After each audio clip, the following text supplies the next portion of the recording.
Before we begin, if you believe real stories have the power to change the way we see our own lives, take a moment to subscribe to the channel.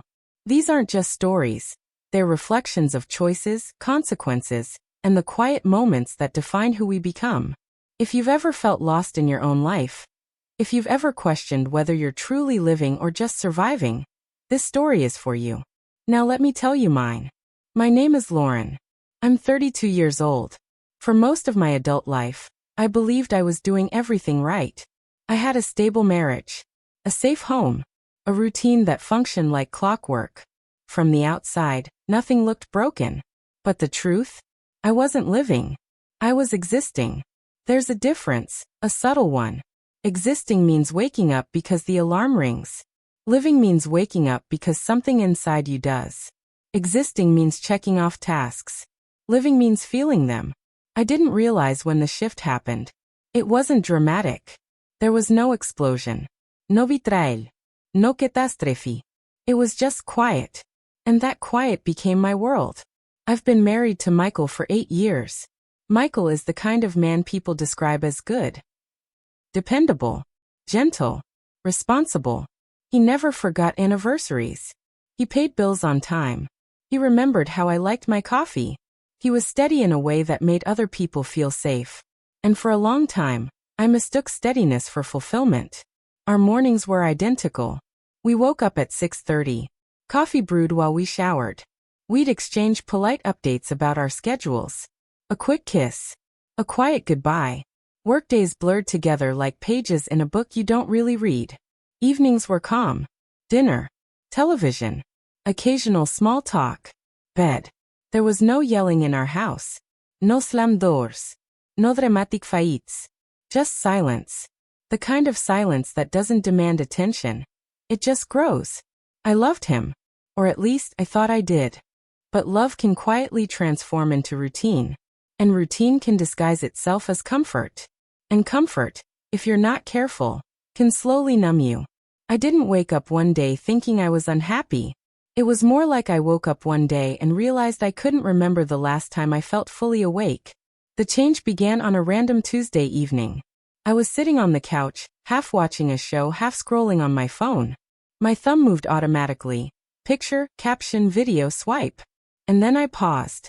A post popped up about local dance nights. Open to couples and singles. Beginner friendly. Live music. Community atmosphere. I smiled without thinking. I hadn't danced in years. Not since college. Not since I felt spontaneous. Not since I moved without worrying about how it looked. There was something about the word singles that lingered. Not because I wanted to be single, but because it reminded me that I used to be individual, separate, defined by more than just someone's wife. The idea stayed with me longer than I expected. That night, while we were cleaning up dishes, I casually said, I think I want to try something new. Maybe take a dance class. Michael didn't hesitate. You should, he said warmly. It would be good for you. He didn't ask to join. He didn't ask why. He didn't seem curious at all. And for reasons I didn't fully understand, that hurt. That Friday, I went alone.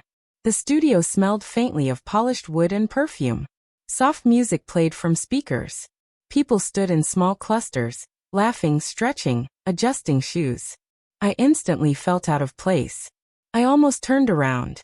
But then someone approached me. His name was Jason. He was confident in a way that didn't feel forced. He made eye contact when he spoke. He smiled like he meant it. When he extended his hand, it felt natural. You look like you belong on the floor, he said. It was such a simple sentence. Harmless. Flattering. But something in me shifted. Belong. I couldn't remember the last time someone made me feel like I belonged somewhere new. We danced. At first, awkwardly. Then easier. He guided gently. He laughed when I misstepped. The music wrapped around us, and for the first time in a long time, I wasn't thinking about tomorrow. I was just there. Present. Alive. And that feeling, that electric return of awareness, was intoxicating. One night turned into two. Two turned into every Friday. Jason became familiar. Predictable in a different way than Michael. With him there was movement. Conversation. Attention. He listened when I spoke, really listened. He noticed when I changed my hair. He remembered small details. Don't let routine erase you, he told me once, as we sat on the studio steps after class. Erase you? I didn't know that was what had been happening. I told myself it was innocent. I was just dancing, just reconnecting with joy, just rediscovering myself. But emotional lines don't blur all at once. They blur gradually. A hand lingering a second too long. A compliment that feels heavier than it should. A message sent at midnight instead of noon. Jason began walking me to my car. We started texting during the week. Nothing inappropriate. Nothing obvious. Just personal. And personal can be powerful. One Friday, the class ended later than usual. People filtered out until the room was nearly empty. The music kept playing, soft, slow. The lights were dimmed. Jason pulled me close for one last dance. It wasn't about technique anymore. It wasn't about rhythm. It was about proximity. My heart was racing in a way that terrified me. I thought about Michael. About our kitchen table. About the quiet life waiting for me.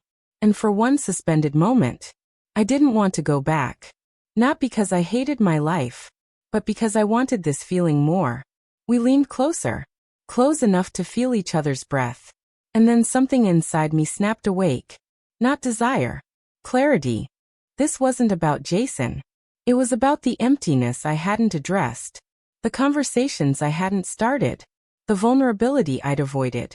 Happiness built on secrecy isn't happiness. It's escape. And escape always demands a cost. I stepped back. My hands were shaking. Jason looked disappointed but not surprised. You don't have to settle, he said softly. But I knew something he didn't. I wasn't settling. I was running. And I needed to stop. When I got home that night, the house was dark except for the glow of the television. Michael was asleep on the couch. Dinner sat untouched on the table. He must have waited. He looked peaceful, trusting, unaware of how close I had come to fracturing something sacred.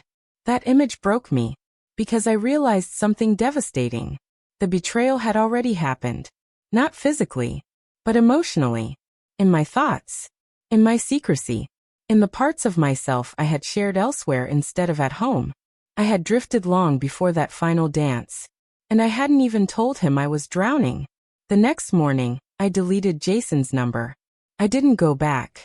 Michael noticed something was off. He asked gently, "Are you okay?" And for the first time in years, I answered honestly. I feel lost. He didn't demand explanations. He didn't interrogate. He just held me. We'll figure it out, he said. That word felt heavier than any temptation ever could. The months that followed weren't dramatic. There was no grand confession. No explosive fight. There were conversations. Real ones. Uncomfortable ones. We talked about routine. About distance. About how silence had grown between us. About how I had felt invisible. Not because he ignored me, but because I had stopped showing him who I was becoming. We started small. Morning walks instead of scrolling. Cooking new recipes together. Weekend trips to places neither of us had visited. We traveled. We laughed more. We argued sometimes, real arguments, not polite disagreements. And strangely, the arguments felt healthy. Because at least we were engaging. At least we were present. It's been 2 years since that night in the studio. Michael and I aren't perfect. We still forget things. We still get tired. We still fall into patterns. But now we notice. That's the difference. I sometimes think about Jason, not because I miss him, but because he was a mirror. He reflected back a part of me I had neglected. The woman who wanted more. The woman who wanted to feel chosen. The woman who was brave enough to admit she wasn't okay. She just looked in the wrong place first. Here's what I've learned. Unhappiness doesn't mean you abandon your life. It means you examine it. Attention isn't the same as value. Excitement isn't the same as fulfillment. And forgiveness? Forgiveness is one of the rarest gifts you can receive. Michael forgave something he never fully understood. Not because he was naive, but because he believed in us. Love isn't always thrilling. Sometimes it's intentional. Sometimes it's choosing the same person, over and over, even when novelty calls your name. Trying something new didn't fix my life. It revealed it. It showed me where I had been silent, where I had been afraid, where I had been shrinking. If I could speak to the woman I was that night in the studio, I would tell her this. You are not empty. You are not invisible. You are not gone. You are just waiting to face yourself honestly. Life isn't about chasing what feels new. It's about rediscovering what's already yours and choosing it fully. And maybe that's what transformation really is. Not becoming someone else, but finally seeing who you've been all along.